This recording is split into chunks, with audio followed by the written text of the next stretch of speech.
What's up, everybody? This is Dylan. That's Justin. ManToManFootball here. Avid Longhorn fan, avid Cowboy fan, both avid football fans. Let's get it.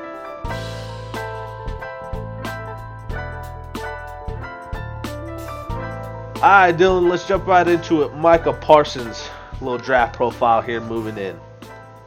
All right, Dylan, Micah Parsons is a 6'2", 245 linebacker out of Penn State. He's projected to be a top 5 to 10 pick right now. Let's talk a little bit about his background. Parsons declared for the 2021 draft, opting out of the 2020 college football season. Coming out of high school, this guy was a 5-star recruit out of Central Dauphin High School, playing defensive end and running back. He was the 7th best player in the nation coming out of high school, committed to Penn State, and converted to linebacker. This leads to him leading the team in tackles as a true freshman at Penn State. But he only started one game. But how do you lead a team in tackles like that? He must have been on the field a lot, but it's interesting to me how you can lead a team in tackles and not start. Yeah, absolutely. When he got his opportunities, he made them. The special teams guy, just making plays whenever he was on the field. Yeah, he followed that up, Dylan, with a 2019 season with 109 tackles, 5 sacks, and 4 forced fumbles. My question to you, Dylan, is why was he not on the field as a true freshman? Was he having problems, or was he just like having a? That's one thing that kind of I know at the college level, a lot of people come in redshirt, but for his sake, with his athleticism, and they're talking about him being one of the best players out of the high school draft. It wasn't like he's going to a superstar-ridden school. He went to Penn State. I'm sure they have a couple 5-star recruits coming out of high school, but how come this guy just didn't go straight from high school to the field? So it's being a converted defensive end and running back. I mean, he had some things to learn. I'm not going to pretend to know what Penn State's linebacking core looked like. When Micah Parsons was there, as a true freshman. But man, when he was on the field, he took the most, got the most of his opportunities. As far as like why didn't he play more as a true freshman? It's because he was a true freshman, and that's it, right? They were teaching him as he was going, but he was still balling. That's just who he is. Yeah, and maybe he was kind of relying on the athleticism rather than his instincts and learning the position. And maybe later in the season they felt like he could be on the field, but that was something interesting to me. Let's go ahead and move on into like the good and the bad about this guy. All right, one of the best things about this guy, Dylan, is he's 6'2". He's an every down linebacker. If you watch his film, you can definitely tell he's an every down linebacker. He's instinctive and plays with great speed. The guy has an insane burst when he begins to get vertical. When a quarterback rolls out and he's kind of in coverage, and it's his guy to more or less cover that quarterback, the guy just explodes for like 5 yards. He will just fly past everybody in front of him. The dude looks insane. A lot of people talk about how he fits an NFL-style linebacker already. One of the best comparisons to this guy is Luke Kuechly. The dude can blitz. He can diagnose and run stuff. He plays well in coverage. I think playing in coverage is his weakest point right now. There's not a lot of film of him dropping into coverage and making plays, but the guy can do it all from what they say, and he's athletic. Extreme explosiveness is one of the best things about him. Question here, Dylan. People compare him to Luke Kuechly. Even though the guy needs are greater for a lot of teams, with as generational of a talent as this guy could be, with people comparing him to Luke Kuechly, do you think it's worth a lot of teams in the NFL to go get this guy in the top 10? Absolutely, yeah. A middle linebacker could change your whole defense. Like what we saw in Seattle when Bobby Wagner was there. Bobby Wagner is still there. Luke Kuechly in Carolina. When you have that guy who can diagnose, who can make every play, pass, run, understands what the offenses are trying to do. There's nothing that can replace that type of guy. I think he's definitely worth the top 5, top 10 pick. I kind of wonder if he has the instincts that Luke Kuechly has. Luke Kuechly was a genius on the football field. Ridiculous. So comparing him to Luke Kuechly, I think is far-fetched a little bit. Yeah, a little bit, because Luke Kuechly was just that good, right? Like, it's nothing against Micah Parsons. It's just Luke Kuechly was that guy as a middle linebacker. Yeah. So is he the same athlete? Is he going to be disruptive? Absolutely. Is he going to have this like sixth sense to know where the football's going every play? I don't know about all that yet. So be curious to see about that going forward. But yes, is he worth the top 5, top 10 pick? Absolutely. Yeah, Luke Kuechly, I think is going to be one of those very close to untouchable guys to draft again. However, the only on Micah Parsons' side of this part, Real quick, guys, if you are enjoying the conversation, throw us a like, throw us a subscribe. Appreciate y'all checking out the video. All right, we're going to throw y'all right back in.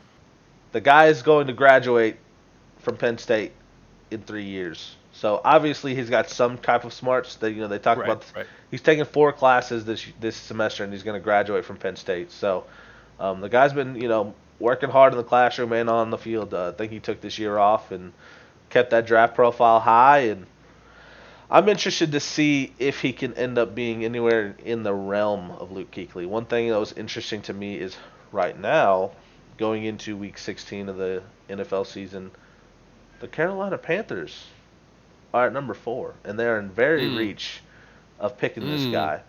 So if people compare this guy to Luke Kuechly, why wouldn't the Panthers pass up on this guy? And I think that's a great kind of take there. One of the things that I always felt like Matt Rule's a team builder first. And he's a great team builder. He's a proven team builder. He did it, 2 times at college, built really good programs. I kind of always looked at that like he's going to understand the value of getting a future franchise quarterback. But with what you're saying, Matt Rule is also a defensive guy, and proved that by drafting 100% defensive players last year. So if he's sitting there and he's looking at, man, I got a quarterback for my defense here, that may be the go. That may be the play right there. Yeah, and they're already. I think they've been playing through a lot of injuries. They're 4-10 right now going into week 16, but I think Carolina has a tough choice to make because this guy is said to be the best defensive player coming out of the draft. And as an NFL team in general, since this is his draft profile, as an NFL team, you hear a lot of people talk about draft the best available. And if this is the best available player for them on their board, why do you pass on him? Especially if he is the, more or less, he could be potentially the Trevor Lawrence or the Luke Kuechly of the new defense. You know what I'm saying? So Sure, absolutely. So I think a couple bad things about this guy going into the draft profile again. There isn't a lot of bad about this guy, other than he didn't play his 2020 season. We don't have a lot of current film on him, but if you can watch the guy's training, if you watch a couple of interviews about him prior to the season when he opted out, he's originally training in California right now. He's already signed a NFL agent. I don't know who it is, but he has signed for an NFL agent, and he is training in California while finishing his classes at Penn State. The couple bad things that you can kind of see is he is extreme. He can tend to be. He doesn't attack the point very well, and what I mean by that is you'll see in some of his film when he moves forward and he'll beat a left tackle or right tackle off the line, and he'll kind of just break down and let a running back come to him. He won't attack the point. He doesn't try to surprise his. Try to surprise the ball carriers very often. He tends to be patient and wait, which isn't a bad thing, but at the same time, you want to be aggressive, especially when you're already in the backfield. I think you shouldn't just wait for a tackle. Did you see any of that in this film, Dylan? I've never really had a problem with that. I think what you're kind of saying there is this linebacker isn't like a striker. He isn't like trying to take people's heads off, right? Yeah. I am okay with be the athlete that gets there and then be good enough to take the guy down. Yeah. Right? That's all I really need from a linebacker, from anybody on defense anyway.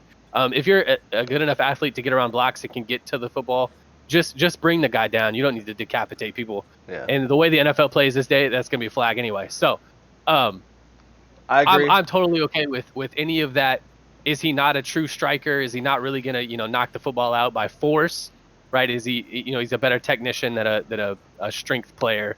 Yeah, and these are just little nitpicks at this guy. He's not super aggressive especially when he's chasing a ball carrier, other than like when he's running the angle at a quarterback rolling out. But if the ball is handed off to a running back and he's in the backfield, personally I don't care if he attacks him at the point and the guy's already sitting 3 yards deep in their field, so 3 yards versus -5 doesn't really bother me too much. So as long as you're in the backfield and you were more or less untouched, who cares? So that's my opinion on it. The last thing about this guy they really talk about is he does tend to bite really hard on play action plays. You can see a couple of that, but I think that personally, again, don't see that as a problem. I see it happen all the time in the NFL. You are taught as a linebacker to go with the flow. You respect the run first, and then you can kind of drop back into your zone. Teams can take advantage of that sometimes, but I don't really see that being an issue with this guy. His athleticism will definitely make up for that. Luke Kuechly was one of the best at that. Plays the run and then immediately backpedals out, and he's like, "Oh, seeing this play, I'm faking the running with this guy, and then I'm bailing out and I'm running with this guy." And sure. But not to keep the Luke Kuechly comparison going, but but did you see any of that? I really didn't see much of it. I think it's a normal thing for linebackers to bite on play action. That is your job, to fill holes. So especially when you have the athleticism and even just the acceleration that Parsons has. He's probably one of the best first step linebackers I've seen in a while. He's got a couple plays where and this kind of ties into what you asked me, I promise, where he has this pause step, and then he just one shot is around the tackle. And it's amazing. And so when you're talking about play action and you're talking about, how do you get him out of the play, his acceleration kind of backfires on him there a little bit because he's already, so much further ahead of everybody else. So yeah, I agree. But the Luke Kuechly comparison there, if he is the next Luke Kuechly, well, he'll figure it out then. Yeah. As far as being an intelligent football player. Hopefully he is because moving forward, this is my number 2 pick for the Cowboys. Now, obviously there's a lot of things are going to change with these upcoming 2 weeks, but this is my number 2 pick for the Cowboys. A lot of people go say, "Man, this dude's crazy. Cowboys got another linebacker." Draft best available, personally, is my opinion. You can't pass on a guy that's compared to Luke Kuechly, especially. So, absolutely. We've already got Sean Lee. He's getting old. That guy needs to be leaving pretty soon. We'll see. LVE keeps getting hurt. So. LVEs keep getting hurt. So we're having problems all over this defense. I think the Cowboys in general need to draft defense fully this season. But we will definitely see. I think that about covers it for Micah Parsons. Appreciate y'all staying tuned to ManToManFootball throughout the video. Like, subscribe down below, guys. Appreciate it.